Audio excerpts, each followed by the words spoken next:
rồi hiểu. Có gì đâu, rất là nè. Họ xin năng nó theo cha lúc nói rồi trong in nó thừa.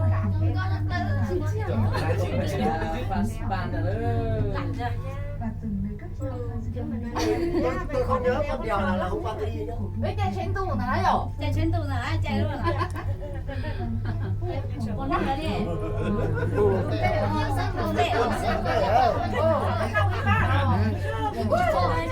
Cái 1 triệu tiền đấy là 1 triệu đấy cái Lúc đó còn đá cái đó. Trai và dân chưa khổ rồi. Chào chưa? Chiếc trên tay thoải mái lắm.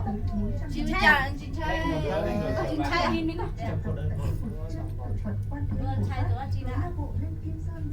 Em ilu cái đá này em mua cho tao kẻ à, nó đá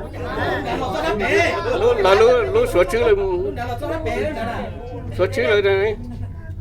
Lu à, u bên tây thì số chữ. Dạ. Số lên đá lu tí này.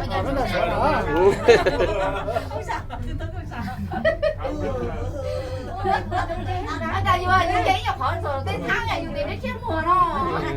Là dùng người ta khỏi nó, nhưng họ chỉ chết mùa đấy. Có nói là chúng mình muốn lắm. Chúng mình muốn trong chấp ra lại chết. Anh nó thấy lạnh rồi chứ.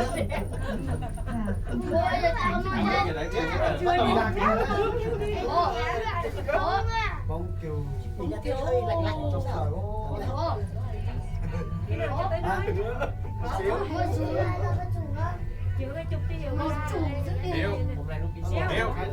Cái sai đó, bé chẳng phải cha thôi.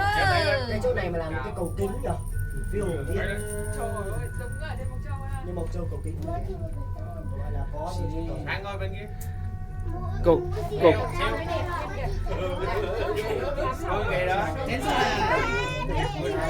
Cục kính thì chắc là không đi được. Chị bé từng có tao đâu. Tôi biết chị tổng biết tú mẹ cái ý giả tổng kỳ là mẹ quá nhở. Tú mẹ chính cỡ còn được các bạn to Cô quay cô chụp cái hiếu một cái, cô cho chụp cái hình này. chứ mà tốc độ nó nhanh như thang máy vậy sao? Chụp cái hiếu.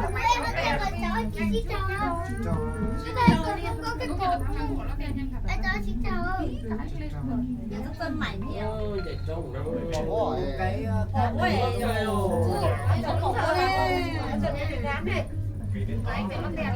Bên đây gan gớm. mà trực tiếp sẽ chỉnh quay. Thế này chỗ này mà cho thu dây thì lại đi luôn. Này ông nhìn thấy không, hai đầu như cái chân hai mắt. Quỷ ơi. Đánh đó.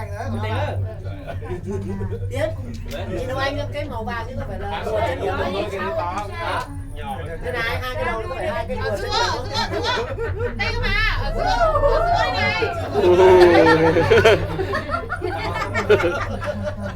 Yêu gán nè. Thì sao rồi? Yêu bị gán này.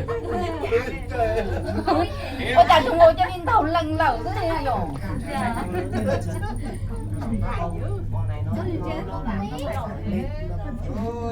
Ai biết là có thứ hai. Ủa, sụp trong này nữa. Ai lúc nào mua máy mua à? Ai có sáng thế này tôi cái nhà đi à, nó đây cho lúa cho sáng nó cho chị không mua. Với giả ly đều tới trên máy chú ấy. Chị cái. Cho nó xe đây là chị. Phụ nó bé đây kỹ cho nó sẽ phải có một số bé cho nó có đảm một số. Bằng xã tiền cho trong nhân tạo xíu mà. Cả nó không thấy tôi nút ra rồi tới giờ cho bị hạ. Mua máy kỹ rồi. Mua máy kỹ rồi.